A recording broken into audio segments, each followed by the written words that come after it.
Episode 171 to 180। 171 राजकुमार ने राजकुमारी को बचाया। यांग निंग, तुम यहाँ ऐसे खड़ी क्या कर रही हो? क्या तुम हवा में बैठने की कोशिश कर रही हो? जेंग लियांग ने उलझन में पूछा, क्योंकि वह उसे ऐसी अजीब मुद्रा में खड़ा देखकर हक्का बक्का रह गया था। वह न खड़ी थी, न बैठी थी, बल्कि हवा में बैठी थी। वह समझ नहीं पा रहा था कि वह इस तरह क्यों खड़ी है। वह उसे सरप्राइज देने और उसके साथ लंच करने आया था, लेकिन किसने सोचा था कि उसे ऐसा कुछ देखने को मिलेगा। यांग निंग ने उसका सवाल सुनकर कुछ नहीं कहा, बस हंस पड़ी। क्या अब वह अपनी दुनिया में वापस जा सकती है? वह मन ही मन रोई और किसी चमत्कार के लिए प्रार्थना करने लगी, क्योंकि यह स्थिति बहुत अपमानजनक थी। सब लोग उसे ऐसे क्यों देख रहे हैं जैसे वह कोई अनुचित काम करते हुए पकड़ी गई हो। ये तो भगवान के लिए एक अभ्यास मात्र था। जेंग लियांग इतना हैरान हुआ कि एक पल के लिए वह भूल गया कि वह कक्ष के बाहर खड़ा है। उसे जल्द ही होश आ गया और उसने देखा कि कक्ष का दरवाजा अभी भी खुला है और गार्ड की नौकरानियां बाहर खड़ी हैं। उसके चेहरे पर उदासी छा गई और उसने सबको आदेश दिया, तुम क्या देख रहे हो? घूमो और अपनी आंखें नीची करो। उसने चिल्लाकर सबको यांग निंग से नजरें हटाने का आदेश दिया। Dot dot dot dot dot. वह नहीं जानता कि वह पहले क्या कर रही थी, लेकिन वह नहीं चाहता कि दूसरे लोग उसे संदेह भरी निगाहों से देखें। जेंग लियांग के आदेश से गार्ड और नौकरानियां चौंक गईं और तुरंत यांग निंग की ओर पीट कर ली और अपना सिर नीचे कर लिया। ज़ियाओवेई ने अपने होंठ भींच लिए और दूसरी नौकरानियों के साथ मिलकर उसके आदेश का पालन करने लगी। वह जानती थी कि उसकी मालकिन को इस बात की कोई परवाह नहीं कि महल में उसकी प्रतिष्ठा के बारे में दूसरे क्या सोचते हैं। हालांकि वह ये देखकर खुश थी कि महामहिम यांग निंग की परवाह करते हैं और नहीं चाहते कि नौकर उसे हल्के में लें और इस मामले के कारण उसके साथ अलग व्यवहार करें। अंडरस्को। जेंग लियांग ने बिना समय बर्बाद किए कक्ष के अंदर चला गया और अपने पीछे दरवाजा बंद कर लिया ताकि कोई यह न देख सके कि कक्ष के अंदर क्या हो रहा है। महाराज, आप इस समय यहाँ कैसे हैं? क्या आप इसके बाद अपने अध्ययन कक्ष में जाएंगे? उसने असमंजस में पूछा। वह अभी भी उकड़ू बैठी थी और बेचैनी के कारण उसके हाथ घुटनों पर रखे हुए थे। जेंग लियांग ने अपने होंठ भींचे और यांग निंग को हैरानी से देखा। क्या तुम हमेशा ऐसे ही रहोगी? तुम क्या कर रही हो और खड़ी भी नहीं हो? उसने पूछा। इस तरह की हरकतें साम्राज्य की युवराज के रूप में उसकी प्रतिष्ठा के अनुकूल नहीं हैं। अगर नौकर उसके बारे में अफवाहें फैलाने लगे तो क्या होगा? वैसे भी महल में जंगल की आग की तरह बात फैलने के लिए शब्दों की जरूरत नहीं होती। क्या इस तरह खड़े होने पर तुम्हारी कमर में दर्द नहीं होता? आखिर तुम इस तरह खड़े होकर क्या करने की कोशिश कर रही थी? उसने उसे अजीब नजरों से देखते हुए पूछा। यांग निंग ने अपने होंठ भींच लिए और अजीब सी मुस्कान दी, जबकि उसका माथा ठंडे पसीने की बूंदों से ढका हुआ था। उसके पैर कांप रहे थे और उसे अपने अंदर जलन महसूस हो रही थी। दर्द हो रहा है। मैं भी खड़ी होकर अपनी पीठ तानना चाहती हूँ, लेकिन मैं खड़ी नहीं हो सकती। मैं इस हालत में फंस गई हूँ। वह चीखी और बोलते हुए उसकी आवाज़ कांप रही थी। अरे, क्या मतलब है कि तुम इस स्थिति में फंस गई हो? जेंग लियांग अवाक रह गया और उसे समझ नहीं आ रहा था कि उसे इस स्थिति से निकालने के लिए क्या करे। वह इस स्थिति में कैसे फंस सकती है? अब उसे समझ आया कि वह खड़ी क्यों नहीं थी, जबकि सब उसे ऐसे देख रहे थे। यांग निंग ने उसे अभी भी एक पुतले की तरह खड़ा देखकर दांत पीस लिए और उसे स्थिर खड़ा देखकर बर्दाश्त नहीं कर सकी। उसने अपने हाथ उसकी ओर बढ़ाए और कहा, मेरा हाथ पकड़ो और मुझे ऊपर खींचो जल्दी। आह, लगता है मेरी पीठ में मोच आ गई है। वह चीख पड़ी। मेरे घुटने भी जकड़ गए हैं। वह रो पड़ी। बहुत अपमानजनक। किसने सोचा होगा कि यांग निंग का शरीर इतना कमजोर होगा कि कुछ व्यायाम और उठक बैठक करने से ही उसे मोच आ जाएगी। वह उस जंगली भालू के हमले से कैसे बच गई? ये चमत्कार ही है कि वह अभी भी जिंदा है और सांस ले रही है। यांग निंग ने मन ही मन सोचा और जेंग लियांग से मदद मांगी। ओह, जेंग लियांग को आश्चर्य हुआ जब यांग निंग ने उसे उसका हाथ पकड़ने और उसे इस स्थिति से बाहर निकलने में मदद करने के लिए कहा। वह लंबे लंबे डग भरता हुआ उसकी ओर बढ़ा, उसका हाथ कसकर पकड़ा और उसे ऊपर खींचने की कोशिश की। हालांकि यांग निंग हिली नहीं, बल्कि दर्द से कराह रही थी। आह, मुझे जोर से मत खींचो। क्या तुम देख नहीं सकते कि मैं पहले से ही दर्द में हूँ? उसने उस पर झपट्टा मारा। जेंग लियांग को हैरानी हुई जब उसने उसे डांटा। उसने खुद को इस हालत में डाला है, फिर वह उस पर गुस्सा क्यों कर रही है? मेरा हाथ पकड़ो और कमर से मुझे धीरे से सहारा दो। ओह, तुम क्या कर रहे हो? यांग निंग उसे निर्देश दे रही थी जब जेंग लियांग ने उसकी बातों को अनसुना कर दिया और अचानक उसके पास गया और उसे राजकुमारी की तरह अपनी बाहों में उठा लिया। जेंग लियांग ने हैरान यांग निंग को देखा और कहा, तुम्हें उठाने में मदद करने से ज्यादा आसान होगा तुम्हें उठाना। अब अगर तुम अपनी पीठ फिर से चोटिल नहीं करना चाहती तो मेरी गर्दन पकड़ लो। उसने उसे यही सुझाव दिया। यांग निंग ने उसे अचंभित होकर देखा और जब वह उसके इरादे समझ गई तो आज्ञाकारी रूप से उसके निर्देशों का पालन किया। हाँ हाँ, उसने अपनी बाहें उसकी गर्दन में कसकर लपेट लीं और अपनी स्थिति उसकी बाहों में सुरक्षित कर ली। वह अपनी पीठ को फिर से चोट नहीं पहुंचा सकती, वरना उसे दर्द और बेचैनी से उबरने के लिए कई दिनों तक बिस्तर पर ही रहना पड़ेगा। वो इतनी छोटी है फिर भी इतनी कमजोर है। अगर उसे पता होता कि ऐसा होगा तो वो सेट पूरा करने के लिए खुद पर जोर नहीं डालती और थोड़ी सी भी तकलीफ महसूस होने पर उसे रोक देती। ऐसा लगता है कि वह यांग निंग के शरीर के साथ वैसी लापरवाही नहीं बरत सकती जैसी वह पहले अपने शरीर के साथ करती थी। अध्याय 172 कल्पना या मरहम। जेंग लियांग ने यांग निंग को अपनी बाहों में उठाकर बिस्तर पर ले जाने के बाद उसे बिस्तर पर बैठने में मदद की और उसकी पीठ के पीछे 2 तकिए रख दिए ताकि वह तकिए पर अपनी पीठ टिकाकर आराम से सो सके। उसने चिंतित होकर उसकी ओर देखा और पूछा, क्या तुम्हारी पीठ में अभी भी दर्द है? इतना दर्द नहीं है, आराम करने के बाद मैं ठीक हो जाऊंगी। उसने उससे नजरें मिलाते हुए जवाब दिया। वह उसकी आंखों में कैसे देख सकती है? उसके लिए तो ये पहले से ही काफी शर्मनाक था। किसने सोचा होगा कि वह उसे इतनी शर्मनाक स्थिति में देखेगा और इतना ही नहीं बल्कि स्क्वाट करते हुए उसकी पीठ में चोट भी देखेगा।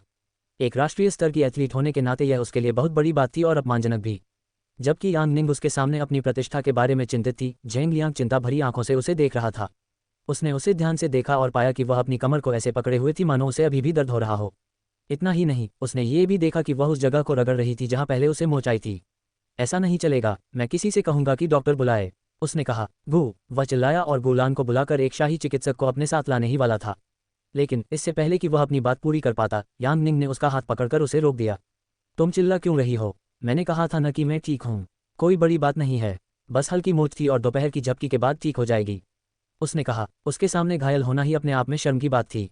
इतनी छोटी सी बात के लिए वह शाही हकीम को क्यों बुलाएगी और उसे भी इसमें क्यों शामिल करेगी?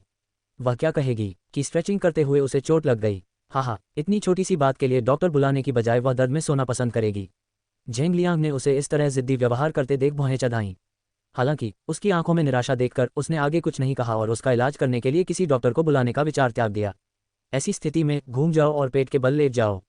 अपनी ड्रेस भी ऊपर कर लो, उसने उसे आदेश दिया। हे, पेट के बल लेट जाऊं? क्यों? यांग निंग की आंखें उसकी बातें सुनकर डर से चौड़ी हो गईं। वह उसे पेट के बल लेटने और अपनी ड्रेस ऊपर खींचने के लिए क्यों कह रहा है? वह उसके साथ क्या करना चाहता है? वह सोच रही थी। हालांकि वे शादीशुदा हैं और वह उसका पति है, फिर भी यह सही नहीं है, क्योंकि असल में वह उसकी पत्नी नहीं बल्कि यांग निंग के अंदर रहने वाली कोई है। वह फैंग ली है, यांग निंग नहीं। वह मन ही मन जोर से चीखी। झेंग लियांग ने उसकी तेज प्रतिक्रिया को नजरअंदाज कर दिया और अपने बिस्तर के बगल में रखी मेज की दराज खोल दी। बेवकूफ़ी मत करो और जल्दी से लेट जाओ और अपनी ड्रेस ऊपर कर लो। अगर तुम नहीं चाहती कि मैं तुम्हारे लिए डॉक्टर बुलाऊं तो कम से कम इतना तो तुम्हें करना ही चाहिए, उसने दराज में हाथ डालते हुए कहा। यांग निंग ने डर से आंखें चौड़ी करके उसे देखा और अविश्वास से पूछा, क्या तुम मेरे साथ क्या करने की कोशिश कर रहे हो? जो भी हो, ये ठीक नहीं है, उसने एक तरफ हटते हुए और बचाव में अपने हाथों से अपनी छाती ढांकते हुए कहा। मुझे नहीं लगता कि मैं अभी ये करने के लिए तैयार हूँ। अभी तो बहुत जल्दी है, और अभी तो दिन का समय है। क्या तुम्हें नहीं लगता कि अभी ये करना थोड़ा शर्मनाक है? उसने सावधानी से पूछा, उम्मीद करते हुए कि वो अपना मन बदल लेगा। जब वह दर्द में थी तो वह उससे ऐसा कुछ करने को कैसे कह सकता है? उसने कभी नहीं सोचा था कि वह इतना अज्ञानी इंसान होगा। वह युवराज नहीं बल्कि एक जानवर है। जबकि उसके दिमाग में तरह तरह की कल्पनाएं चल रही थीं, झेंग लियांग दराज में कुछ ढूंढ रहा था। ये रही। जब उसे वह छोटी बोतल मिल गई जिसे वह पहले ढूंढ रहा था तो उसने आश्चर्य से कहा, तुम अभी भी ऐसे क्यों बैठी हो? लेट जाओ और अपनी ड्रेस ऊपर खींच लो, वरना मैं तुम्हें ये मरहम कैसे लगाऊंगा, उसने अपने हाथ में पकड़ी छोटी सी कांच की बोतल दिखाते हुए कहा। मरहम? तो तुम मुझ पर मरहम लगाने की बात कर रही थी? यांग निंग ने उलझन में पलकें झपकाईं और उसे एहसास हुआ कि वह कितनी बेवकूफ़ थी जो बकवास सोच रही थी। इस पूरे समय वह अपने मन में तरह तरह की बेतुकी बातें सोच रही थी। हालांकि झेंग लियांग उसे दवा लगाने और उसके साथ कुछ भी अनुचित न करने की बात कर रहा था। आह, कितना शर्मनाक! यांग निंग ने शर्मिंदगी से अपने लंबे बालों से अपना चेहरा ढक लिया। वह उसके सामने अपना मजाक क्यों उड़ाती रहती है? वह मन ही मन रोई। तुम क्या सोच रही थी? अगर मरहम पट्टी नहीं लगानी थी तो मैं तुम्हें पेट के बल लेटने को क्यों कहता? आखिर तुम क्या सोच रही थी? उसने पूछा। यांग निंग ने अपने होंठ भींच लिए और शर्मिंदगी से सिर हिलाते हुए कहा, मैं करूंगी, मुझे एक पल के लिए तुम्हारा हाथ पकड़ने दो, उसने कहा और पेट के बल लेटने के लिए सहारा देने के लिए उसका हाथ पकड़ लिया। पेट के बल लेटने के बाद उसने झिझकते हुए अपना ऊपरी वस्त्र खींचा और अपनी पीठ को नंगी कर लिया ताकि वह चोट वाले स्थान पर दवा लगा सके। चूंकि उसने गाउन के नीचे एक लंबी स्कर्ट पहनी हुई थी, इसलिए वह उसके सामने खुद को उजागर किए बिना उस पर दवा लगा सकता था। आखिर वो क्या सोच रही थी? इतना आसान काम था, फिर भी उसकी कल्पनाएं बेशर्मी से बैलगाम दौड़ रही थीं।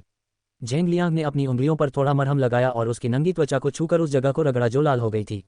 यहाँ, उसने उसकी पीठ पर दवा लगाने से पहले पूछा। उसके सवाल पर उसने झिझकते हुए सिर हिलाया और फुसफुसाया, हाँ, यही वह जगह है। यांग निंग ने अपनी सांस रोक ली जब झेंग लियांग के ठंडे हाथों ने उसकी नंगी त्वचा को छुआ। वह बस उसकी पीठ पर दवा लगा रहा था, लेकिन जब उसके हाथ उसकी त्वचा को छू गए तो वह जोर से कराह उठी। जब उसने उसे छुआ तो उसे अजीब सा महसूस हुआ और वह खुद को अजीब आवाज़ें निकालने से रोकने के लिए अपना मुंह ढकने के अलावा कुछ नहीं कर सकी। जिस तरह से वह उसकी पीठ पर दवा लगा रहा था, उसका स्पर्श इतना नर्म और हल्का महसूस हो रहा था मानो वह अपने ठंडे कठोर हाथों से उसकी त्वचा को धीरे से सहला रहा हो। झेंग लियांग, जो यांग निंग की पीठ पर दवा लगा रहा था, उसकी धीमी आवाज़ सुनी और उसके रवैये में बदलाव को नोटिस कर सका। उसकी तरह उसे भी उसकी पीठ पर दवा लगाने में दिक्कत हो रही थी। उसकी नंगी त्वचा को इस तरह देखकर उसे वह दिन याद आ गया जब वह नहाते हुए उसके ऊपर चला गया था और उसने पहली बार उसका नंगा शरीर देखा था। हालांकि वह उसे ठीक से देख नहीं पा रहा था, फिर भी वह उस याद को अपने दिमाग से नहीं भूल पा रहा था। अब इधर उधर मत घूमो और बिस्तर पर ही आराम करो। उसकी पीठ पर दवा लगाने के बाद उसने उसके कपड़े ठीक करने में मदद की और उसे बिस्तर पर बैठने में मदद करते हुए कहा, ओह, मैं तो वैसे भी यही करने की सोच रही थी। यांग निंग ने भींचे हुए होंठों से उसकी तरफ देखा और एक आज्ञाकारी बच्चे की तरह सिर हिलाया। वैसे भी वह अपनी इस हालत में इधर उधर घूम नहीं सकती। मुझे अभी भी समझ नहीं आ रहा कि तुम पहले ऐसा क्यों कर रही थी। इस अजीब मुद्रा में खड़े होकर तुम क्या करने की कोशिश कर रही थी? उसने पूछा क्योंकि वह समझ नहीं पा रहा था कि उसके इस अजीब तरीके से खड़े होने का क्या इरादा है। यांग निंग ने अपना सिर नीचे कर लिया और शर्मिंदगी से उसके गाल लाल हो गए। उसने गहरी सांस ली और फिर समझाया, मैं कुछ करने की कोशिश नहीं कर रही थी। मैंने बहुत ज़्यादा मिठाई खा ली थी, इसलिए मैं थोड़ा इधर उधर घूम रही थी और खाना पचाने के लिए अपने शरीर को खींच रही थी। अगर मैं दिन भर बिस्तर पर पड़ी रहूंगी तो जल्दी थक जाऊंगी और बीमार पड़ जाऊंगी। उसने उसके सवालों का ईमानदारी से जवाब दिया। ऐसा नहीं था कि वह किसी को मारने की कोशिश कर रही थी, वह तो बस कुछ व्यायाम कर रही थी। तुम पहले किस तरह की ट्रेनिंग कर रही थी? मैंने पहले कभी किसी को इस तरह अपने शरीर को स्ट्रेच करते नहीं देखा। उसकी अजीब प्रतिक्रिया सुनकर वह भौंचक्का रह गया। मुझे नहीं पता कि तुम्हारे शरीर को कैसे स्ट्रेच किया जाता है। मुझे कैसे पता चलेगा? ऐसा नहीं है कि मैंने तुम्हारे सैनिकों के साथ ट्रेनिंग की है, इसलिए मैं बेतरतीब ढंग से अपना शरीर हिला रही थी और मेरी पीठ में मोच आ गई। मुझे तो पहले से ही दर्द हो रहा है। तुम मुझे बार बार ऐसी बातें क्यों करवा रहे हो? वह दर्द से कराह उठी और अपनी पीठ पर हाथ रखकर उसे दिखाया कि उसकी पीठ अभी भी दर्द कर रही है। इस मामले पर उससे बात करने से बेहतर है कि विषय ही बदल दिया जाए, वरना वह कुछ ऐसा बता सकती है जो उसे नहीं करना चाहिए। दर्द हो रहा है तो फिर तुम्हें कुछ कहने की ज़रूरत नहीं है। मैं नौकरानी से कह दूंगा कि तुम्हारा खाना ले आए। कुछ खा लो और आराम कर लो। उसे दर्द से कराहते देख वह घबरा गया और उसे चुप रहने और अपनी पीठ के पीछे रखे मुलायम तकियों पर पीठ टिकाने को कहा। यांग निंग मुस्कुराए और सहमति में सिर हिलाया। हालांकि मिठाई खाने से उसका पेट भर गया था, लेकिन अब उसे व्यायाम करने और कुछ स्क्वैट्स करने से चोट लगने के बाद हल्की भूख लग रही थी। ठीक है, मैं तो ऐसे ही रहूंगी। वह मुस्कुराए और खुशी खुशी उसका लाड़ प्यार स्वीकार कर लिया। अध्याय 173 जहर। मास्टर जियांग ताई, क्या आपको अपनी जांच से कुछ मिला? झेंग लियांग ने मास्टर जियांग को चाय परोसते हुए पूछा। हालांकि मास्टर जियांग ताई को चाय बोझिल लग रही थी और उन्होंने खुद ही चाय बनाने की जिद की। हालांकि झेंग लियांग ने उसे मना कर दिया और खुद ही उसे चाय परोसी। आज उन्होंने मास्टर जियांग ताई को ड्रैगन मंडप स्थित अपने अध्ययन कक्ष में उस जांच पड़ताल पर चर्चा करने के लिए आमंत्रित किया है जो उन्होंने उन्हें सौंपी है। उन्हें ये बड़ी जिम्मेदारी सौंपे 1 हफ्ता हो गया है। उन्हें जानना है कि उन्हें इस सवाल का कोई जवाब मिला या नहीं। इस समय महल में ऐसे ज्यादा लोग नहीं हैं जिन पर वह पूरी तरह भरोसा कर सकें और बिना किसी शक के अपना बोझ उनके साथ बांट सकें। इसीलिए उन्होंने मास्टर जियांग को महामहिम के इलाज की पूरी जिम्मेदारी खुद संभालने को कहा था, उनकी दवाइयां बनाने से लेकर उन्हें समय पर दवाइयां खिलाने और उनके एक्यूपंक्चर सत्रों का ध्यान रखने तक। जब बात महामहिम की सुरक्षा की आती है तो वह कोई भी जोखिम नहीं उठा सकते। इसी वजह से उन्होंने महामहिम से मिलने आने वालों पर पाबंदी लगा दी और यह भी सुनिश्चित किया कि बाहर से कोई भी वस्तु उनके कक्ष में न आ सके। यांग निंग को महारानी यांग लिंगक्सिन द्वारा दी गई धूप और प्राकृतिक तेल को मास्टर जियांग को भेजे हुए 1 हफ्ता हो गया है ताकि वे उसके गुणों की जांच कर सकें और पता लगा सकें कि क्या यही महामहिम की बिगड़ती सेहत का मुख्य कारण है। जब तक उन्हें महामहिम की बिगड़ती हालत का कारण पता नहीं चल जाता तब तक वे महामहिम की भलाई के मामले में किसी पर भी भरोसा नहीं कर सकते। पिछले सप्ताह में मास्टर जियांग ताई के अलावा किसी ने भी महामहिम के कक्ष का दौरा नहीं किया, यहाँ तक कि सहायक चिकित्सक भी नहीं जो मास्टर जियांग के मार्गदर्शन में महामहिम की देखभाल कर रहे थे, और न ही महारानी यांग लिंगक्सिन। हालांकि अन्य लोगों ने महामहिम से मिलने की कोशिश की और उनके सामने कई सवाल उठाए, लेकिन उनकी कोई सुनवाई नहीं हुई, क्योंकि जब तक उन्हें अपने सवाल का जवाब नहीं मिल जाता वे किसी को भी महामहिम से मिलने की इजाज़त नहीं देंगे। दस्तक दस्तक। जब मास्टर जियांग ताई झेंग लियांग के जिज्ञासु प्रश्न का उत्तर देने वाले थे तभी उन्होंने दरवाजे पर दस्तक सुनी। झेंग लियांग ने ऊपर देखा और दरवाजे पर खड़े व्यक्ति को देखकर उसके होंठ मुस्कुरा उठे और कहा, अंदर आइए, आप सही समय पर आए हैं। क्या आप भी एक कप चाय पीना चाहेंगे? यांग निंग मास्टर जियांग ताई के साथ झेंग लियांग को देखकर हैरान रह गई। उसने झेंग लियांग के काम करने की मेज की ओर बढ़ने से पहले झिझकते हुए अपना गला साफ किया और जवाब में सिर हिलाते हुए कहा, नहीं शुक्रिया, मैंने पहले ही 1 कप चाय और कुछ स्नैक्स ले लिए हैं। वह झेंग लियांग की डेस्क के पास खड़ी हो गई और मास्टर जियांग का अभिवादन करते हुए झेंग लियांग की ओर मुड़ी। मैंने सुना है कि महामहिम ने मुझे बुलाया है, क्या आपको मेरी कोई ज़रूरत है? उसने विनम्रता से पूछा। झेंग लियांग ने सिर हिलाया और उसके लिए एक कुर्सी खींची ताकि वह उसके बगल में बैठ सके। कृपया यहाँ बैठिए, मैंने आपको इसलिए बुलाया क्योंकि मुझे विश्वास था कि आप भी जांच के परिणाम जानना चाहेंगी। यांग निंग झेंग लियांग की बातों से हैरान थी क्योंकि उसे उम्मीद नहीं थी कि जब मास्टर जियांग जांच के नतीजे बताएंगे तो वह उसे बुलाएगा। उसने सोचा था कि उसे अब भी उस पर और उसकी हरकतों पर शक है, लेकिन लगता है अब उसे भी उस पर भरोसा होने लगा है। उसने खुद को मूर्खों की तरह मुस्कुराने से रोकने के लिए अपने होंठ भींच लिए और गला साफ करते हुए कहा, हाँ, क्या जांच के नतीजे पहले ही पक्के हो चुके हैं? उसने उत्सुकता से पूछा। चूंकि मामला इतना बड़ा था और महारानी की प्रतिष्ठा से जुड़ा था, इसलिए वे इसे हल्के में नहीं ले सकते थे, वरना उनकी सारी योजनाएं उलझ जाएंगी। हम इसी पर चर्चा करने वाले थे। झेंग लियांग ने मास्टर जियांग की ओर मुड़ने से पहले उसके प्रश्न का उत्तर दिया। तो मास्टर जियांग, जांच के परिणाम क्या हैं? क्या आपको महामहिम की इस स्थिति का कारण पहले ही पता चल गया है? उसने पूछा। मास्टर जियांग ताई ये देखकर मुस्कुराए कि झेंग लियांग ने कितनी सहजता से यांग निंग को बातचीत में शामिल होने के लिए आमंत्रित किया। उन्होंने सुना था कि उनकी शादी बस 2 परिवारों के बीच गठबंधन बनाने के लिए एक राजनीतिक शादी है। हालांकि जिस तरह से झेंग लियांग यांग निंग के साथ व्यवहार कर रहा था और उसके सामने यांग परिवार और महारानी से संबंधित मामलों पर चर्चा करने में संकोच नहीं करता था, ये स्पष्ट है कि उसे अब उसकी ईमानदारी पर संदेह नहीं है, वरना वह उसे इस गोपनीय मामले पर चर्चा में शामिल होने के लिए क्यों कहता। उसने गुलान से अध्ययन कक्ष के सामने न खड़े होने और गलियारे से दूर खड़े होने को कहा ताकि उन्हें थोड़ी गोपनीयता मिल सके। फिर भी उसने यांग निंग को कमरे के अंदर आने और साथ मिलकर जांच के नतीजे जानने के लिए बुलाया। मास्टर जियांग ने झेंग लियांग द्वारा दी गई चाय का एक घूंट लिया और यांग निंग की ओर देखा और उसके प्रश्न का उत्तर दिया। हालांकि मुझे अपने संदेह की पुष्टि करने में काफी समय लगा, लेकिन अंततः मैं महामहिम की बिगड़ती हालत का कारण जानने में कामयाब रहा, और यह भी कि पहले उन पर किसी भी प्रकार का उपचार काम क्यों नहीं कर रहा था। तो फिर क्या वजह थी? झेंग लियांग का जबड़ा अकड़ गया और उसने अधीरता से पूछा, इससे पहले कि वे महामहिम की हालत का कारण भी पता लगा पाते और इसी वजह से कोई भी इलाज उन पर काम नहीं कर रहा था। हालांकि यदि मास्टर जियांग महामहिम की बिगड़ती हालत का कारण पता लगाने में कामयाब हो जाते तो क्या महामहिम का शीघ्र इलाज करना आसान नहीं होता? मास्टर जियांग ने अपने होंठ भींचे और झिझकते हुए जवाब दिया, ऐसा इसलिए था क्योंकि महामहिम को एक प्रकार का जहर दिया गया था जो मानव शरीर पर धीरे धीरे और लगातार काम करता है। यह एक धीमा जहर था जो धीरे धीरे काम करता है लेकिन किसी के जीवन के लिए घातक हो सकता है।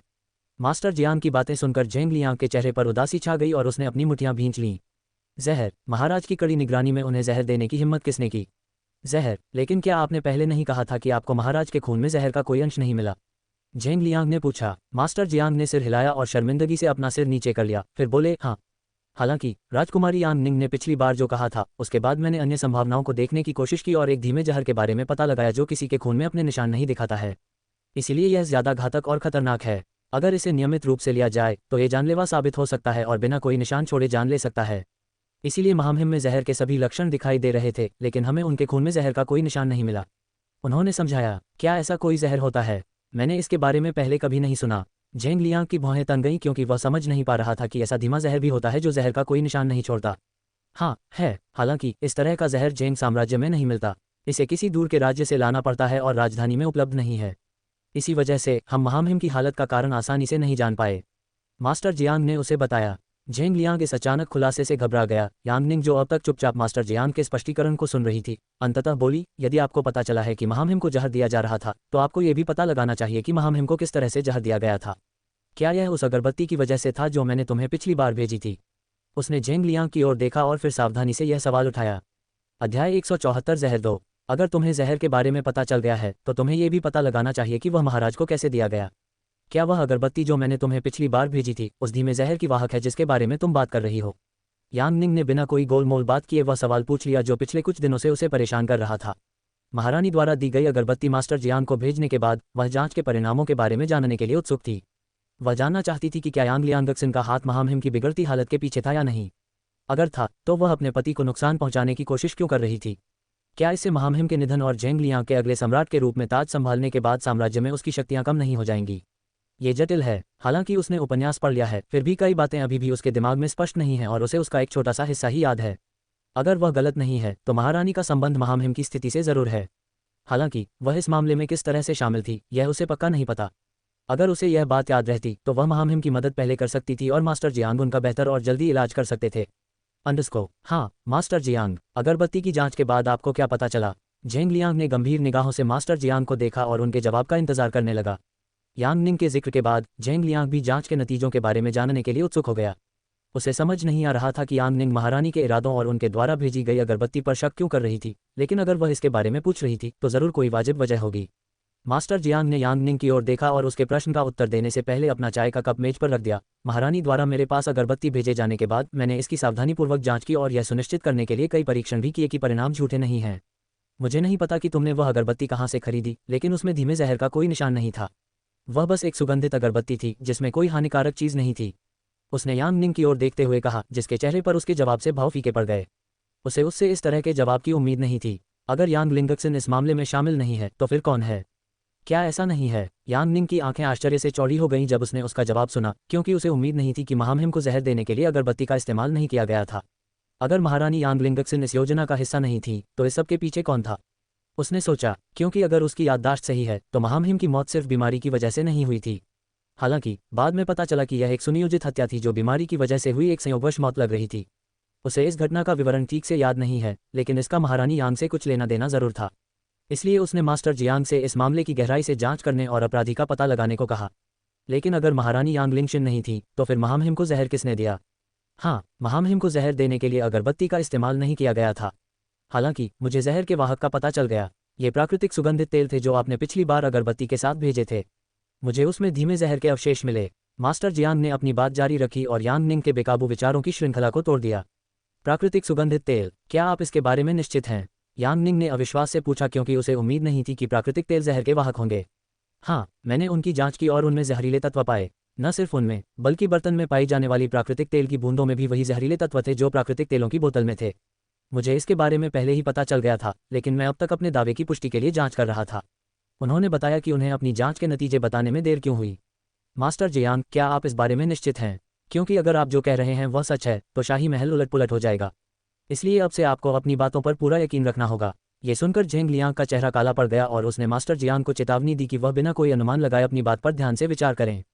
अगर वह जो कह रहा है वह सच है तो इसका मतलब होगा कि महारानी ने ही महामहिम को मारने की कोशिश की थी, क्योंकि वही तो महामहिम के लिए वह प्राकृतिक तेल लाई थी। इस खबर से राज दरबार और राजधानी में अफरा तफरी मच जाएगी। मास्टर जियांग ने अपने होंठ भींच लिए और झेंग लियांग के चेहरे पर परेशानी के भाव देख पाए। लग रहा था कि यह मामला उनकी उम्मीद से कहीं ज्यादा बड़ा था। उन्हें नहीं पता कि इस मामले में कौन शामिल है और झेंग लियांग इतना परेशान क्यों हो रहा है। हालांकि शाही चिकित्सा विभाग के प्रमुख के रूप में उन्हें शाही परिवार की सेवा करनी चाहिए और रोगियों का इलाज करते समय यथासंभव तटस्थ रहना चाहिए। वह झेंग लियांग से ऐसे महत्वपूर्ण विवरण नहीं छिपा सकते, भले ही इसके लिए उन्हें अपने पसंदीदा शिष्य को फंसाना पड़े जो इस मामले में शामिल था। हाँ, मैं अपने संदेहों को पुष्ट करने और उन्हें सिद्ध करने के लिए कई परीक्षण करने के बाद आपको परिणाम बता रहा हूँ। क्या पिछली बार महारानी ने उस गर्म पानी का जिक्र नहीं किया था जिसका इस्तेमाल महामहिम के आसपास की हवा को नमीयुक्त बनाने के लिए भाप बनाने में किया जाता था? मैं उस भाप देने की विधि के बारे में सोच रहा था क्योंकि मैंने अपने सहायक चिकित्सक को ऐसा करने का निर्देश नहीं दिया था। उन्होंने ही यह सुझाव दिया था और मैंने उन्हें ऐसा करने की अनुमति दे दी क्योंकि वह विधि महामहिम के स्वास्थ्य के लिए लाभदायक प्रतीत होती है। लेकिन किसने सोचा था कि यही महाराज की बिगड़ती हालत का कारण बनेगा? मैंने कभी सोचा भी नहीं था कि मेरा कोई विश्वसनीय शिष्य इतना गंभीर अपराध करेगा और महाराज को नुकसान पहुंचाने की कोशिश करेगा। बूढ़े ने गहरी सांस ली और शर्मिंदगी से सिर झुका लिया। महाराज, पिछली बार आपके इरादों पर शक करने के लिए मैं आपसे माफी मांगता हूँ। मास्टर जियांग ने अपना सिर नीचे किया और यांग निंग से पिछली बार दिखाए गए रवैये के लिए ईमानदारी से माफी मांगी। पिछली बार जब यांग निंग ने अपनी शिष्या की वफादारी पर सवाल उठाया था तो वह उसके साथ रूखा व्यवहार कर रहा था और उसकी नीयत पर भी शक कर रहा था। वह उसकी संदिग्ध धारणाओं को गलत साबित करना चाहता था, लेकिन किसने सोचा था कि अपनी शिष्या पर उसका भरोसा ही गलत साबित होगा। 175 जहर 3। मास्टर जियांग ताई के चले जाने के बाद यांग निंग ने अध्ययन कक्ष नहीं छोड़ा और झेंग लियांग के साथ चली गई, जबकि वह गहन विचारों में खोया हुआ था। यह एक गंभीर मामला था। साम्राज्य की महारानी महामहिम की हत्या के संभावित प्रयास में शामिल थी, जिससे पूरे साम्राज्य में उथल पुथल मच सकती थी। इतना ही नहीं, मास्टर जियांग ने पहले ही खुलासा कर दिया था कि महामहिम की हालत झेंग लियांग की मां की बीमारी से निधन से पहले की स्थिति के समान है। उनमें जहर के लक्षण भी दिखाई दे रहे थे और वे काफी समय तक बिस्तर पर रहीं, लेकिन उनके खून में किसी जहरीले तत्व का कोई निशान नहीं था। इस वजह से उन्हें समय पर उचित इलाज और मारक दवा नहीं मिल पाए और वे अपने छोटे बच्चे को छोड़कर चल बसीं। यदि ये दोनों मामले संबंधित हैं तो इस बात की प्रबल संभावना है कि यांग लिंगक्सिन, जो उस समय सिर्फ एक उपपत्नी थी, झेंग लियांग की मां और महामहिम की प्रथम महारानी की हत्या में भी शामिल थी। शुक्र है कि महामहिम को झेंग लियांग की मां जैसा हश्र नहीं सहना पड़ा और महामहिम की हालत बिगड़ने से पहले ही वे स्थिति को बचा पाए। अगर उन्हें इस मामले का पहले पता नहीं चलता तो महामहिम की मृत्यु हो सकती थी और कहानी ठीक वैसे ही आगे बढ़ती जैसे उपन्यास में घटित हुई थी। क्योंकि महामहिम की मृत्यु झेंग लियांग के जीवन में एक प्रमुख मोड़ थी जिसके कारण उन्हें सिंहासन मिला और वे सम्राट बन गए तथा वे महारानी बन गईं। अंडस्को यांग निंग ने झेंग लियांग के गंभीर हाव भाव देखे और पाया कि वह स्तब्ध था। कुछ देर बीतने के बाद भी उसने कुछ नहीं कहा और मास्टर जियांग द्वारा अपनी जांच पड़ताल और महामहिम की स्थिति के बारे में प्रस्तुत लिखित रिपोर्ट को घूरता रहा। ... उसने अपना हाथ बढ़ाया और रिपोर्ट पकड़े हुए मेज पर रखे उसके हाथ पर हाथ रख दिया और पूछा, महाराज, क्या आप बाहर टहलना चाहेंगे? झेंग लियांग ने सिर उठाकर उसकी तरफ देखा और उलझन में पूछा, तुम टहलने जाना चाहती हो? अभी उसे उम्मीद नहीं थी कि वह इस स्थिति में उसे बाहर टहलने के लिए कहेगी। क्या उन्हें इस स्थिति से निपटने की योजना नहीं बनानी चाहिए? यांग निंग ने मुस्कुराते हुए सिर हिलाया और कहा, हाँ, जब आपको समझ ना आए कि क्या करना है तो बेहतर है कि आप टहल लें और अपने मन और शरीर को आराम दें। घूमने के बाद कौन जाने आपको उन सवालों के जवाब मिल जाएं जिनकी आपको तलाश है। उसने कहा। जब पूरी दुनिया उसके खिलाफ थी और वह दूसरों को अपना पक्ष समझाते समझाते थक गई थी, तब वह भी टहलने गई और अपने लिए बियर के कुछ कैन खरीदे ताकि वह अपने जीवन में चल रही उथल पुथल से खुद को विचलित कर सके। हालांकि किसने सोचा होगा कि वह रात उसकी आखिरी रात होगी, क्योंकि अगली सुबह जब वह उठेगी तो वह फेंगली नहीं बल्कि यांग निंग होगी। झेंग लियांग ने यांग निंग को गंभीरता से देखा, कुछ देर सोचा और उसके सुझाव पर सहमत हो गया, क्योंकि वह भी इस उलझे हुए मामले से थोड़ा विराम लेना चाहता था। बाहर जाकर टहलना अपने अध्ययन कक्ष में बैठकर उस अफरा तफरी की चिंता करने से बेहतर होगा जो अभी शुरू भी नहीं हुई है। अंडस्को बाहर टहलने आकर हमने सही किया। मौसम कितना सुहावना और ठंडा है, आसमान भी कितना साफ और नीला दिख रहा है। ड्रैगन पवेलियन के पीछे झील के किनारे टहलते हुए यांग निंग ने साफ नीले आसमान को देखते हुए कहा। हालांकि दोपहर हो चुकी है और बाहर चिलचिलाती गर्मी होनी चाहिए, फिर भी मौसम बाकी दिनों की तुलना में सुहाना और ठंडा था। ऐसा लग रहा है कि जल्द ही बारिश होने वाली है, लेकिन बारिश के लिए आसमान बहुत साफ और नीला दिख रहा है। शहर में रहते हुए उसने कभी साफ नीला आसमान और साफ हवा नहीं देखी थी। शहर की हवा प्रदूषण से भरी थी और इस जगह की तुलना में आसमान कभी इतना साफ और नीला नहीं था। झेंग लियांग ने उसकी ओर देखा और मुस्कुराया क्योंकि वह साफ आसमान को देखकर उत्साहित हो रही थी। उसने सिर हिलाया और उसकी बात से सहमत होते हुए कहा, तुम सही कह रही हो, हमने बाहर आकर सही किया, ये वाकई बहुत खूबसूरत है। यांग निंग ने उसकी तरफ देखा और समझ गई कि भले ही वह मुस्कुरा रहा था, फिर भी उसकी आंखें उदास और परेशान लग रही थीं। वह रुकी और उसके सामने मुंह करके बोली, महाराज, अगर आप मास्टर जियांग की पिछली बातों से परेशान हैं तो आपको किसी बात की चिंता करने की ज़रूरत नहीं है। मुझे यकीन है कि सब कुछ बेहतर ही होगा। आप जो भी फैसला लेंगे मैं आपके साथ खड़ी रहूंगी और आपका समर्थन करूंगी। इसके अलावा सबसे महत्वपूर्ण बात यह है कि महामहिम की सेहत में सुधार हो रहा है और यही तो हम चाहते थे, उसने कहा और उसकी चिंता कम करने में मदद की। झेंग लियांग यांग निंग के इस आश्वासन से खुश था कि सब ठीक हो जाएगा। उसने सिर हिलाया और कहा, ठीक है, मैं अब इसके बारे में और नहीं सोचूंगा। यांग निंग उसके जवाब से खुश हुई और उसे फिर से मुस्कुराते देखकर मुस्कुराए। अगर तुम ठीक महसूस कर रहे हो तो क्या हमें अब अंदर चलना चाहिए? लगता है जल्द ही बारिश होने वाली है। बारिश के पानी में भीगने से बेहतर है कि अंदर जाकर कुछ खा लिया जाए, उसने कहा और उसके जवाब का इंतजार किए बिना ड्रैगन पवेलियन की ओर चल पड़ी। झेंग लियांग हंसा, उसने उसके जवाब का इंतजार भी नहीं किया और ड्रैगन मंडप की ओर चल पड़ी। लगता है कि वह महल में उसकी उम्मीद से भी बेहतर ढंग से ढल रही है। उसे चिंता थी कि वह महल के जीवन में ढल नहीं पाएगी और उससे शादी करने के बाद भी उसके आसपास उतना ही डरपोक महसूस करेगी जितना बाकी लोग उसके आसपास महसूस करते हैं। हालांकि शादी के बाद भी वह वैसी ही है, दबंग और बेपरवाह। 176 जहरेव महारानी निवास। यांग लिंगक्सिन अपने कक्ष में आराम कर रही थी और दोपहर के भोजन के बाद कुछ ताजे मौसमी फलों के साथ एक कप चाय पी रही थी। चाय की चुस्कियां लेते हुए उसने अपनी नौकरानी की ओर उदासीनता से देखा जो जमीन पर घुटनों के बल बैठी थी, और ठंडे स्वर में पूछा, क्या तुमने वही किया जो मैंने तुम्हें करने को कहा था? अपनी दासी से अकेले में बात करने के लिए उसने सभी नौकरों को बाहर भेज दिया और दरवाजा बंद करने को कहा। इस समय वह अपनी निजी दासी के साथ कक्ष में अकेली थी, जो महल में उसकी दाहिनी हाथ की तरह थी और उसके सभी काम निपटाती थी। जी हाँ महाराज, जैसा आपने आदेश दिया था, मैंने सुगंधित अगरबत्ती और प्राकृतिक तेल महाराज के कक्ष की रखवाली कर रहे पहरेदार को सौंप दिए हैं। उन्होंने कहा था कि वे कक्ष में धूप बत्ती जलाएंगे और गर्म पानी में प्राकृतिक तेल भी डालेंगे। मैंने खुद उन्हें महामहिम के कक्ष के अंदर जाते देखा है। दासी ने जमीन पर घुटनों के बल बैठे हुए ही उत्तर दिया। अपनी नौकरानी की रिपोर्ट सुनकर यांग लिंगक्सिन के होठों के कोनों पर एक प्रसन्न मुस्कान उभर आई। वाह, मुझे अच्छा लगता है कि तुम अपने काम से कभी निराश नहीं करती। उसने मुस्कुराते हुए अपनी नौकरानी की वफादारी की तारीफ की, जो उस दिन से ही उसके साथ चल रही है जब से वह महामहिम की उपपत्नी बनकर महल में आई थी और बाद में साम्राज्य की महारानी बनी। अंडरस्को जब झेंग लियांग ने एक आदेश जारी कर सभी को महामहिम से मिलने या उनके कक्ष में प्रवेश करने पर प्रतिबंध लगा दिया तो उसे चिंता हुई कि उसकी योजना विफल हो जाएगी और वह जल्द ही स्थिति को भांप लेगा। हालांकि वह उसे सच्चाई नहीं बता सकती, कभी नहीं। उसके लिए महारानी डोवेगर बनना तथा उसके बेटे को सिंहासन का प्रभार सौंपना, वर्तमान सम्राट जो उसका प्रिय पति भी है, को उसके सपने को साकार करने के लिए दुनिया छोड़ने की आवश्यकता है, क्योंकि वह झेंग लियांग के अलावा किसी और को ये पद कभी नहीं लेने देंगे।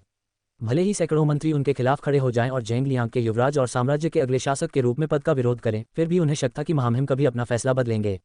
पिता और पुत्र के बीच भले ही एक ठंडी दीवार खड़ी हो, लेकिन वह जानती है कि झेंग हुआंग झेंग लियांग को लेकर कितना चिंतित है और चाहता है कि उसके बाद वह साम्राज्य का एक महान शासक बने, क्योंकि झेंग लियांग उसका सबसे बड़ा बेटा और सबसे प्रिय है। इससे भी बढ़कर उसकी नज़र में झेंग लियांग में वो सारे गुण हैं जो एक आदर्श शासक में होने चाहिए। वह उसके बेटे झेंग जियांग को, जो खुद भी योग्य है, सिंहासन पर बैठने और अगला सम्राट बनने की अनुमति कभी नहीं देगा। ऐसा इसलिए है क्योंकि वह झेंग लियांग का सबसे ज्यादा पक्षधर है और उसे भविष्य की सभी जटिलताओं से बचाने के लिए उसने उसके बेटे को महल से दूर भेज दिया है और उसे महल के बाहर एक निजी आवास में रहने को कहा है। वह उसके साथ ऐसा कैसे कर सकता है? वह न सिर्फ उसकी पत्नी है बल्कि साम्राज्य की महारानी भी है। क्या महारानी का ज्येष्ठ पुत्र साम्राज्य का सम्राट नहीं बनना चाहिए, न कि दिवंगत महारानी का ज्येष्ठ पुत्र? अगर वह उसे अपनी पत्नी और साम्राज्य की महारानी के रूप में सम्मान नहीं दे सकता तो वह भी उसकी पत्नी और साथी के रूप में उसका साथ नहीं दे सकती। वह पहले अपने बेटे की माँ है और बाद में उसकी पत्नी। एक माँ होने के नाते वह अपने बेटे के सपनों और महत्वाकांक्षाओं को पूरा करने के लिए कुछ भी करने को तैयार है, भले ही इसके लिए उसे अपने पति के खिलाफ ही क्यों न जाना पड़े। सब कुछ उसकी योजना के अनुसार ठीक चल रहा था जब तक कि झेंग लियांग ने सभी को महामहिम से मिलने पर प्रतिबंध नहीं लगा दिया ताकि वह मास्टर जियांग और उस कुतिया यूलिंग की सख्त निगरानी में उचित उपचार प्राप्त कर सके। यूलिंग तो बस एक साधारण दरबारी महिला है, फिर भी झेंग लियांग उसे उससे भी ज्यादा सम्मान देता है, जो साम्राज्य की महारानी है। वह एक साधारण दरबारी महिला को महामहिम के कक्ष में प्रवेश करने और उसकी देखभाल करने की अनुमति कैसे दे सकता है, जबकि महामहिम की पत्नी को अपने कक्ष में जाने से रोक रहा है? हालांकि ऐसा लगता है कि सभी को नियंत्रित करते हुए वह अपनी तथाकथित पत्नी के कार्यों को नियंत्रित करना भूल गए। यद्यपि वह अपने पति के कक्ष में प्रवेश नहीं कर सकती, फिर भी दूसरे दिन यांग निंग ने उसे धूपबत्ती और प्राकृतिक तेल सम्राट के कक्ष में भेजने में मदद की, जो कड़ी निगरानी में है। इस तरह यांग लिंगक्सिन को अब उसके कक्ष में जाने की आवश्यकता नहीं होगी और उसका काम उसके कक्ष में आराम करते हुए ही हो जाएगा और कोई भी उसके इरादों पर आपत्ति नहीं करेगा। इससे पहले वह जहर की दवा में भीगे एक सूती कपड़े से अपना मुंह और नाक ढक लेती थी ताकि जहर अंदर न जाए और उसका असर न हो। ऐसा करके वह लगभग पूरा दिन उसके साथ रहती थी ताकि किसी को उसकी नीयत पर शक न हो और वह आसानी से वहां से निकल सके। हालांकि अब उसे ऐसा करने की आवश्यकता नहीं है। उस दिन से वह लगभग हर दिन अपनी नौकरानी को धूपबत्ती और प्राकृतिक तेल गार्ड को सौंपने के लिए भेजती रही है। इतना ही नहीं, उनकी नौकरानी कक्ष में तभी वापस आ सकती थी जब वह ये सुनिश्चित कर ले कि गार्ड अगरबत्ती और प्राकृतिक तेल बदलने के लिए महामहिम के कक्ष में प्रवेश कर चुका है। जैसा कि उसने योजना बनाई थी, यदि झेंग हुआंग हर दिन गर्म भाप वाले पानी में डाले गए धीमे जहर को अंदर ले लेता है और उसे जहर का मारक नहीं मिलता है, तो उसकी हालत जल्दी ही बिगड़ जाएगी और एक एक करके उसके अंग विफल होने लगेंगे, जिससे उसकी मृत्यु हो जाएगी, ठीक दिवंगत महारानी की तरह। अगर सब कुछ इसी तरह चलता रहा तो उसकी योजना सफल होने में ज्यादा समय नहीं लगेगा। अगर ऐसा हुआ तो उसे इस साम्राज्य पर कब्जा करने और उसके बेटे को महल में वापस आकर अगला सम्राट बनने से कोई नहीं रोक सकता, क्योंकि उसके बेटे का साम्राज्य का सम्राट बनना ही उचित है ताकि उसे महारानी डोवागर की उपाधि मिल सके। अंडस्को, लो ये थैली लो और अपने लिए कुछ कपड़े और श्रृंगार का सामान खरीद लो। महारानी की निजी दासी होने के नाते तुम अपनी शक्ल से फीकी नहीं लग सकती, महारानी ने कहा और अपनी दासी की ओर एक छोटी थैली फेंक दी जो सोने के सिक्कों से भरी थी। सोने के सिक्कों से भरी थैली देखकर दासी का चेहरा खिल उठा और वह एक बार फिर उत्साह से उनके सामने झुक गई। महाराज, आपकी उदारता के लिए धन्यवाद। मैं हमेशा पूरी निष्ठा और ईमानदारी से आपकी सेवा करूंगी। इस इनाम के लिए आपका बहुत बहुत धन्यवाद। अगर तुम्हारा धन्यवाद करने का काम पूरा हो गया हो तो आओ और मेरे कंधों की मालिश करो। दिन भर बिस्तर पर पड़े रहने से मेरे कंधे दुखने लगे हैं। यांग लिंगक्सिन ने अपनी नौकरानी को अपने दुखते कंधों की मालिश करने का आदेश दिया। महामहिम के बीमार पड़ने के बाद उन्हें अपने पति के प्रति अपनी वफादारी दिखाने के लिए उनके कक्ष के अंदर ले जाया गया और यह भी दिखाया गया कि पति की बिगड़ती हालत के कारण वे कितनी उदास हो गई थीं। ये महल झूठ और नकली मुखौटे पहने लोगों से भरा हुआ है। लोगों और मंत्रियों को अपना दुख दिखाने के लिए वह कुलीन परिवारों की महिलाओं के साथ चाय पार्टी नहीं कर सकती और न ही अपना मन बहलाने के लिए बगीचे में समय बिता सकती है। बिस्तर पर लेटे रहने के अलावा दिन भर अपने कमरे में रहकर वह क्या कर सकती है। अंडस्को, नौकरानी उठकर यांग लिंगक्सिन के पीछे खड़ी हो गई और उसके दुखते कंधों और गर्दन की मांसपेशियों की मालिश करने लगी। हाँ, ये सही है, यही सही जगह थी। यांग लिंगक्सिन ने अपनी आंखें बंद कर लीं और राहत की सांस ली, जबकि उसकी नौकरानी उसे आरामदायक मालिश देती रही। जब वह मालिश करवा रही थी और नींद आने ही वाली थी, तभी उसे बाहर से कुछ शोर सुनाई दिया जिससे उसकी नींद में खलल पड़ा। कमरे का दरवाज़ा बंद था और वह समझ नहीं पा रही थी कि क्या हो रहा है और बाहर से इतनी आवाज़ क्यों आ रही है। वह चिढ़कर भौचक्की हो गई और उसकी नाक सिकुड़ गई। उसने दांत पीसकर अपनी नौकरानी को रोका और फिर चिल्लाई, बाहर क्या हो रहा है? तुम लोग क्या गड़बड़ कर रहे हो कि बाहर चुपचाप खड़े नहीं हो सकते? 177 जहरवी। यांग लिंगक्सिन ने झुंझलाहट से मुंह बनाया जब बाहर से आ रहे शोर ने उसकी नींद में खलल डाला। वह अच्छा महसूस कर रही थी और कंधे की मालिश करवाते हुए सोने ही वाली थी कि बाहर से आ रही हलचल ने उसकी शांति भंग कर दी। नौकरानी ने उसके चेहरे पर आए बदलाव को देखा और देखा कि वह काफ़ी नाराज़ लग रही थी। उसने अपने कपड़ों से हाथ पोंछे और बाहर जाकर देखने लगी कि क्या हो रहा है और बाकी नौकरों को भी चुप रहने और बाकी काम करते समय शांति बनाए रखने की हिदायत दी। तुम्हें कहीं जाने की ज़रूरत नहीं है, तुम यहीं रहो और मेरे पैरों की मालिश करो। हालांकि यांग लिंगक्सिन ने अपनी नौकरानी को रोक दिया क्योंकि उसे बहुत ज़्यादा परेशानी लग रही थी और उसे वहीं रहने को कहा। अपने कंधों की मालिश करने के बाद उसने उसे अपने पैरों की मालिश करने को कहा और नौकरों के बाहर शोर मचाना बंद करने का इंतजार करने लगी। हालांकि उन्हें दूसरा मौका देने के बावजूद बाहर से आने वाला शोर बंद नहीं हुआ और वह अन्य दरबारी महिलाओं की चीखने की आवाज़ें सुन सकती थी, जिससे वह और भी अधिक चिढ़ गई। जब बाहर से आ रही अराजकता जल्द ही रुकने का नाम नहीं ले रही थी तो यांग लिंगक्सिन ने गुस्से से दांत पीस लिए और चिल्लाई, बाहर क्या हो रहा है? तुम लोग क्या अराजकता फैला रहे हो कि बाहर चुपचाप खड़े नहीं हो सकते हो? उसके चिल्लाने के बाद एक लंबी खामोशी छा गई और सब कुछ सामान्य हो गया। उसने एक थकी हुई आह भरी जब उसने सोचा कि नौकर अब तक डर गए होंगे और अब उसे और परेशान नहीं करेंगे। हालांकि जैसे ही वह दोपहर की झपकी लेने के लिए बिस्तर पर लेटने वाली थी, कक्ष के दरवाजे जोर से खोले गए जिससे एक जोरदार आवाज हुई और कुछ महिलाएं जिन्होंने महल के गार्ड की वर्दी पहन रखी थी कक्ष में घुस गईं। यांग लिंगक्सिन के पैरों की मालिश करने वाली नौकरानी चौंक गई और डर गई जब कक्ष के दरवाजे को जोर से धक्का दिया गया और अज्ञात महिला सैनिक कक्ष में घुस गईं। अपनी नौकरानी की तरह यांग लिंगक्सिन भी मेहमानों के अचानक आने से चौंक गई। वह हैरानी से बिस्तर पर लेटते ही रुक गई और उन औरतों को देखने लगी जिनके चेहरे पर बेरहमी और ठंडे भाव थे और जो हटे कट्टे मर्दों से कम डरावनी नहीं लग रही थीं। Dot dot dot dot dot इतने सारे लोगों को अपने कक्ष में घुसते देख वह अवाक रह गई और समझ नहीं पा रही थी कि ऐसी स्थिति में क्या करे। यह एक महारानी का निवास है और निवास की सुरक्षा में कई रक्षक तैनात हैं। वे कक्ष के अंदर कैसे घुस आए और किसी ने उन्हें क्यों नहीं रोका? तुम लोग कौन हो? मेरे कमरे में क्या कर रहे हो? तुम्हें किसने भेजा है? बताओ, मुझे मारने के लिए तुम्हें किसने भेजा है? उसके हाथ कांप रहे थे क्योंकि वह हिम्मत जुटाकर उन लोगों का सामना करने की कोशिश कर रही थी जो उसके कमरे में घुस आए थे। क्या वे उसकी हत्या करने आए थे? यह कोई नई बात नहीं थी कि शाही परिवार के सदस्यों की हत्या इसलिए की जाती थी ताकि लोग साम्राज्य की राजनीति को पलट सकें और ताज पर कब्जा कर सकें। लेकिन झेंग साम्राज्य कब इस मुकाम पर पहुंच गया कि कोई उसकी साम्राज्य की महारानी की हत्या के लिए लोगों को भेजेगा? इन सब के पीछे कौन है जो उसे मारने की कोशिश कर रहा है? वह सोच रही थी और उसे अपनी पूरी जिंदगी आंखों के सामने घूम रही थी। जिस तरह वह सम्राट को धीमा जहर खिलाकर उसकी हत्या करने की योजना बना रही थी, क्या कोई उसके खिलाफ भी यही योजना बना रहा है और उसे मारने की कोशिश कर रहा है? गार्ड, गार्ड, क्या बाहर कोई है? वे महारानी को मारने आए हैं। वे देशद्रोह का प्रयास कर रहे हैं, आओ और उन्हें गिरफ्तार करो। वह घबरा गई और जल्दी से बिस्तर पर कंबल पकड़कर बैठ गई और चिल्लाने लगी। उसे डर था कि वह जल्द ही उनके हाथों मारी जाएगी। वह जितनी जोर से चिल्ला सकती थी, चिल्लाना चाहती थी और लोगों का ध्यान अपनी ओर आकर्षित करना चाहती थी ताकि सुरक्षाकर्मी उसकी मदद और सुरक्षा के लिए जल्दी आ जाएं। यांग लिंगक्सिन को घबराते हुए और अपनी जान बचाने के लिए कंबल को पकड़े हुए कोने में सिमटते हुए देखकर सामने खड़ी महिला सैनिक बोली, महाराज कृपया शांत हो जाए। हम अजनबी नहीं हैं, हम महल के रक्षक हैं। मैं महल की महिला रक्षकों की टुकड़ी की प्रमुख हूँ। हम तुम्हें नुकसान पहुंचाने यहाँ नहीं आए हैं। उसने अपना भावशून्य चेहरा बनाए रखते हुए कहा, क्या आप महल के पहरेदार हैं? यांग लिंगशिन ने उनका परिचय सुना तो उसे यकीन नहीं हुआ। उसने झिझकते हुए अपने हाथ में पकड़ा हुआ कंबल छोड़ा और सावधानी से बिस्तर से नीचे उतरकर उन्हें सिर से पैर तक देखा। उन्हें जानी पहचानी वर्दी पहने देखकर उसने गहरी सांस ली और अपनी घबराहट शांत की। तो वे महल के पहरेदार थे। हालांकि जब उसे एहसास हुआ कि अभी क्या हुआ है तो उसके चेहरे पर उदासी छा गई और उसने ठंडे स्वर में उनसे कहा, अगर तुम महल के पहरेदार हो तो इस तरह मेरे कक्ष में घुसने की तुम्हारी हिम्मत कैसे हुई? क्या तुम्हें नहीं पता कि तुम्हारी यह हरकत महारानी की जान को खतरे में डालने के लिए शाही परिवार के प्रति राजद्रोह मानी जा सकती है? किसकी अनुमति से आपने मेरे कक्ष में घुसने और तलवारें लेकर इतने सारे लोगों के साथ आने की हिम्मत की? यांग लिंगक्सिन महल के पहरेदारों के असभ्य व्यवहार पर क्रोधित हो गई और अब अपने गुस्से को नियंत्रित नहीं कर सकी। कुछ देर पहले वह बहुत डरी हुई थी और सोच रही थी कि इस स्थिति से कैसे बाहर निकलेगी।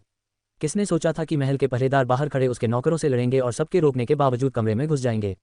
वह इस मामले को आसानी से जाने नहीं देंगी और अशिष्ट व्यवहार करने तथा महारानी के जीवन को खतरे में डालने के लिए उन्हें कड़ी सजा देंगी। महिला गार्ड यांग लिंगक्सिन के शक्ति प्रदर्शन से विचलित नहीं हुई और भावशून्यता से उसके प्रश्न का उत्तर दिया, महामहिम, हमें महामहिम से आदेश मिला है कि हम आपको आपातकालीन अदालत सत्र के लिए शाही दरबार में लाएं। आदेश के अनुसार हमें शाही महल के नियमों का पालन करने और कक्ष में किसी की अनुमति लेने की आवश्यकता नहीं थी। कृपया शाही आदेशों का पालन करें और हमारे साथ शाही दरबार में आएं। महिला सिपाही ने औपचारिक लेकिन उदासीन भाव से कहा। यांग लिंगक्सिन का चेहरा पीला पड़ गया क्योंकि उसे यकीन नहीं हो रहा था कि उसने क्या सुना। झेंग लियांग ने तुम्हें मुझे शाही दरबार में सत्र के लिए लाने का आदेश दिया था। क्या वह मुझे सबके सामने अपमानित करने की कोशिश कर रहा है? अगर किसी कारणवश उन्हें राज दरबार में मेरी जरूरत भी हो तो वे महल के पहरेदारों से मुझे राज दरबार तक ले जाने के लिए कैसे कह सकते हैं, वो भी तब जब वे तलवारें लिए हुए हों? क्या मैं कोई अपराधी हूं कि राज दरबार के पहरेदार मुझे ले जाने आएंगे? उसने अविश्वास से कहा। पहरेदारों को कोई प्रतिक्रिया न देते देख यांग लिंगक्सिन ने दांत पीसते हुए पूछा, क्यों? वह मुझे शाही दरबार में क्यों बुला रहा है? इस आपातकालीन दरबार सत्र का क्या कारण है? उसने समझने की कोशिश करते हुए पूछा कि क्या हो रहा है।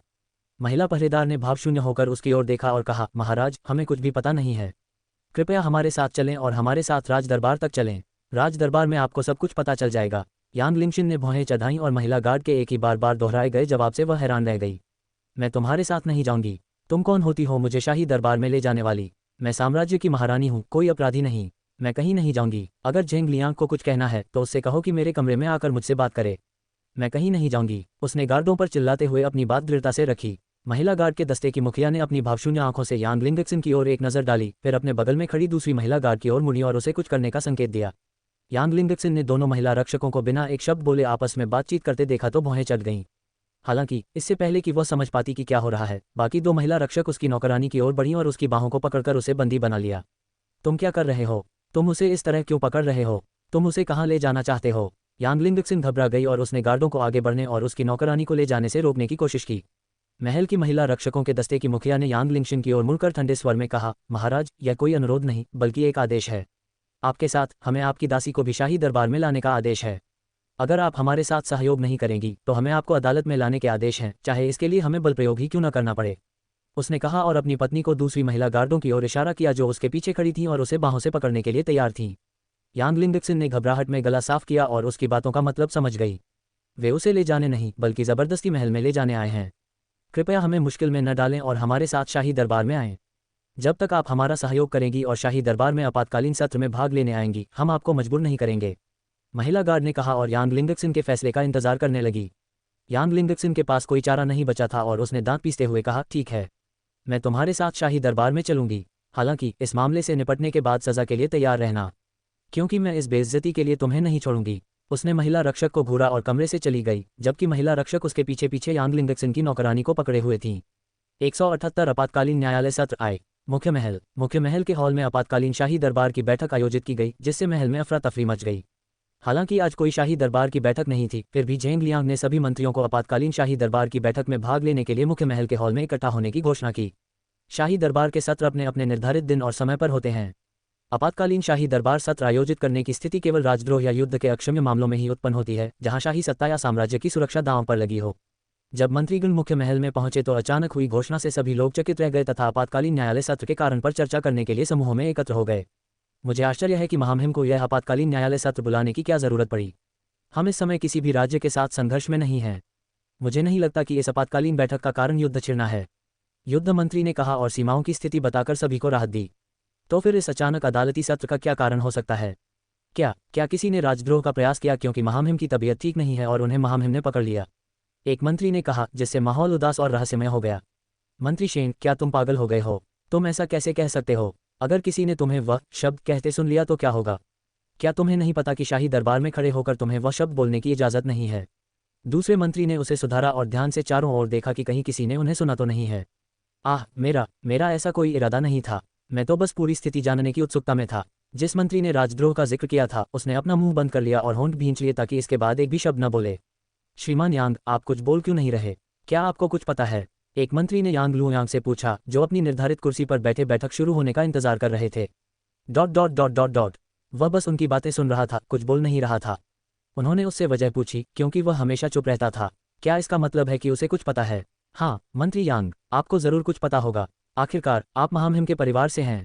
क्या आपकी बेटी ने आपको कुछ नहीं बताया? दूसरे मंत्री ने आगे कहा और यांग लुयांग को कुछ अंदरूनी जानकारी देने के लिए प्रेरित किया।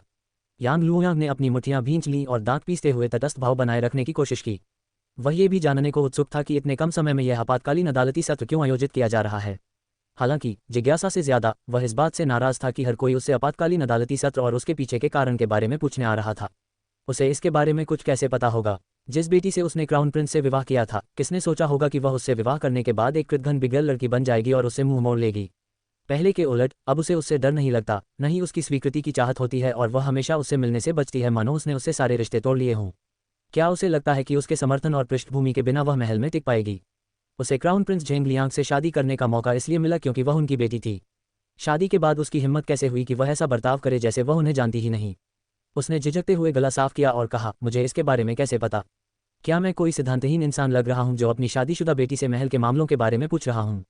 उनके जवाब ने सभी के मुंह बंद कर दिए और एक असहज माहौल पैदा कर दिया, जहां हर कोई इसके बारे में कुछ भी कहने में झिझक रहा था।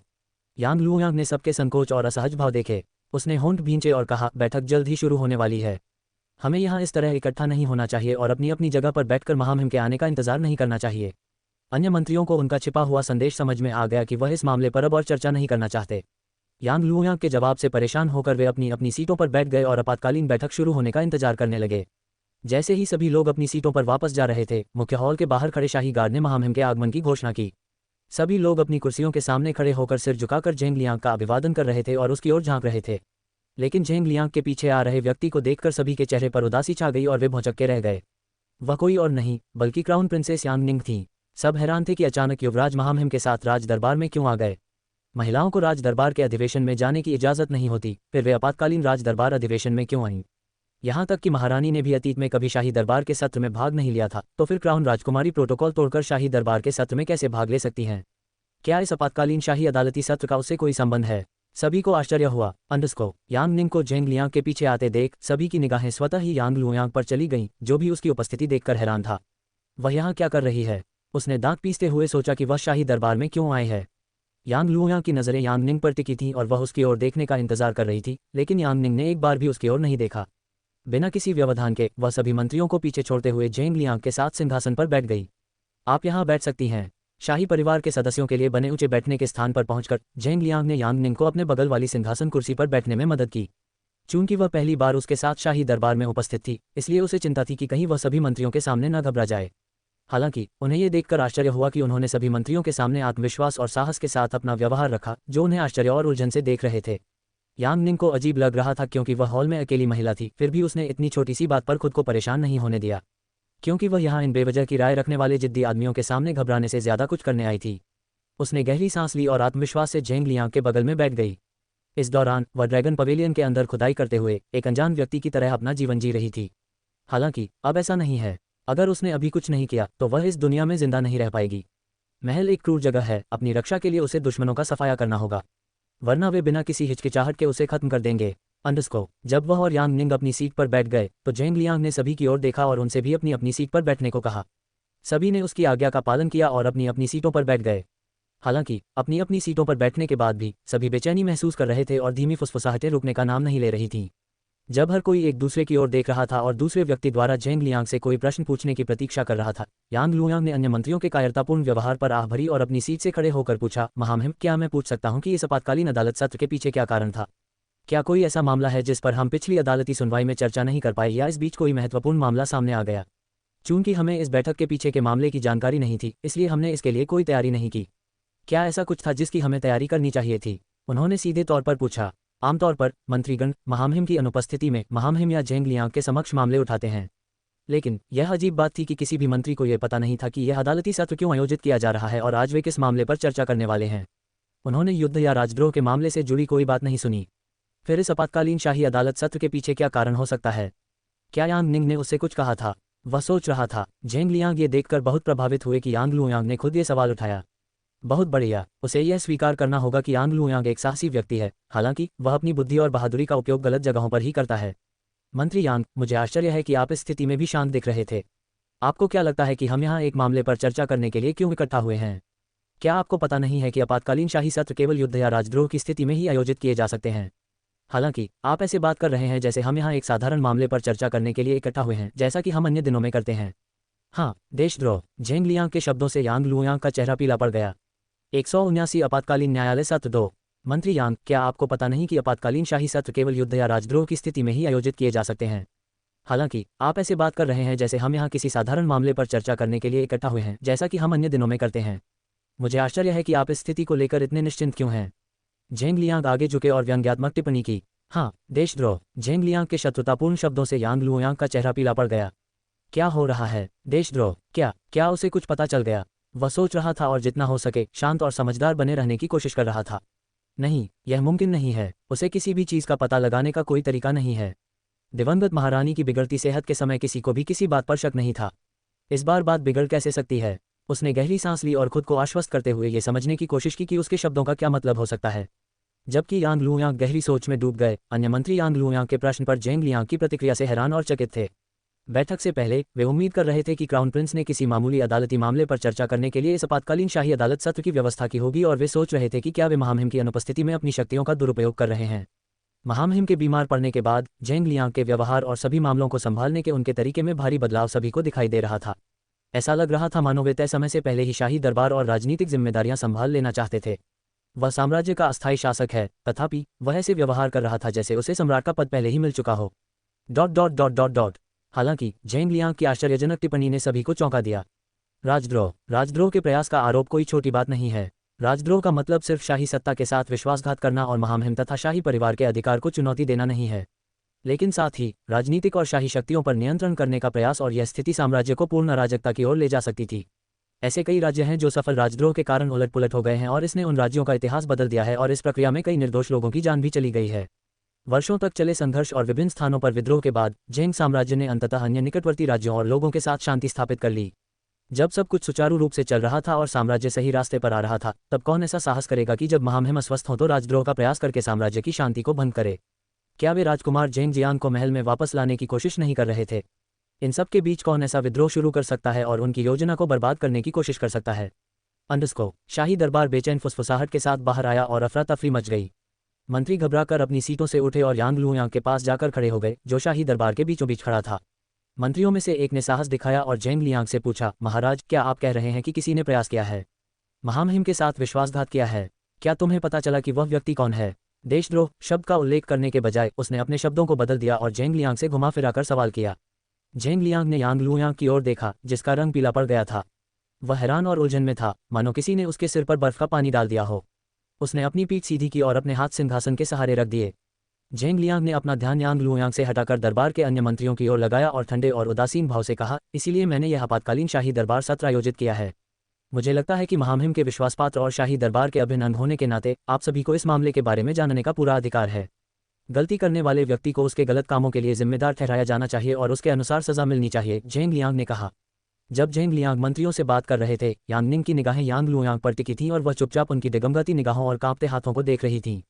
वह अच्छी तरह जानती थी कि उसके कार्यों और प्रतिक्रिया के पीछे क्या कारण था। जैसा कि सभी जानते थे, महामहिम की हालत ठीक नहीं थी और वे पिछले कुछ हफ्तों से बिस्तर पर थे। मास्टर जियांग ताई उनकी देखभाल और उपचार कर रहे थे, फिर भी उनकी हालत में कोई सुधार नहीं हुआ, बल्कि वे और कमजोर और दुखी होते जा रहे थे। जेंग लियांग ने आगे कहा, महामहिम के बेहतर इलाज के लिए मास्टर जियांग को उनकी हालत का कारण जानने, उचित दवा बनाने और उनके इलाज की योजना बनाने की जरूरत थी।